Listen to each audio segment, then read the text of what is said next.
നെയ്യൊക്കെ ഇട്ട് കഴിഞ്ഞ് മിച്ചം വരുന്ന പാൽ നമ്മൾ ഒഴിച്ച് വെക്കാറുണ്ട്. അങ്ങനെ ഒഴിച്ച് വെച്ചതിൽ മോര് അടിച്ചെടുത്തപ്പോൾ കിട്ടിയ വെണ്ണയാണ് കേട്ടോ ഇത് നമ്മളിന്ന് ഉരുക്കിയെടുക്കാൻ പോവാണ്. ഇത് മാത്രമല്ല കുറച്ചും കൂടെ നമ്മളെടുത്ത് മാറ്റി വെച്ചിട്ടുണ്ട്. മാറ്റി വെച്ചത് ഇതായിരുന്നു കേട്ടോ, ടൈറ്റ് ആയിട്ടുള്ള ഒരു കണ്ടെയ്നറിനകത്തിട്ട് നമ്മൾ ഫ്രീസറിലായിരുന്നു സൂക്ഷിച്ച് വെച്ചിരുന്നത്. അപ്പോൾ അതും കൂടി ഇന്ന് എടുക്കുന്നുണ്ട് കേട്ടോ. ഇത് ഇന്നത്തെയാണ്.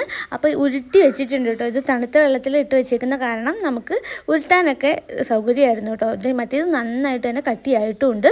ഇന്ന് നമ്മൾ മോരും വെള്ളം ഉണ്ടാക്കാൻ വേണ്ടിയിട്ടായിരുന്നു കേട്ടോ ഇത് മിക്സിയുടെ ജാറിലേക്ക് ഇട്ട് ഒന്ന് അടിച്ചെടുത്ത്. അപ്പോഴത്തേക്ക് വെണ്ണ മണ്ടയിലങ്ങ് മൂടി കഴിഞ്ഞിട്ടുണ്ടായിരുന്നു. ഇതിപ്പോൾ മിക്സിയിലായതുകൊണ്ട് വേഗം തന്നെ നമുക്ക് വെണ്ണ കിട്ടി കേട്ടോ.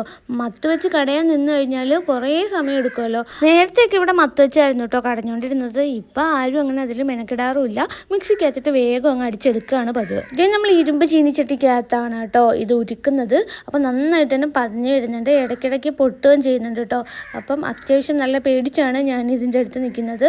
അപ്പം മറ്റേ ഒരു കട്ടയും കൂടി നമ്മൾ ഇട്ടിട്ടുണ്ട്. ഇതും കൂടി ഇനി ഒന്ന് ഉരുക്കി വരട്ടെ. വലിയ താമസമൊന്നുമില്ല, ഏകദേശം ഒരു അരമണിക്കൂറിന് ഉള്ളിൽ ഇതെല്ലാം റെഡിയാവും കേട്ടോ. അപ്പോൾ നെയ്യ് എടുത്തതിൻ്റെ ബാക്കി വന്ന മോരുമെള്ളമാണ് കേട്ടോ ഇത്. അമ്മ ഇതിപ്പം മോരുമെള്ളം ഉണ്ടാക്കി തന്നെയാണ്. അപ്പോൾ അത് കുടിച്ചു കേട്ടോ, നല്ല ടേസ്റ്റ് ഉണ്ടായിരുന്നു. അങ്ങനെ നെയ്യൊക്കെ റെഡി ആയിട്ടുണ്ട്. അത് നമ്മളൊരു പാത്രത്തിലേക്ക് മാറ്റിയിട്ടുണ്ട് കേട്ടോ. ഈ ഒരു കളറായിട്ടുണ്ട്.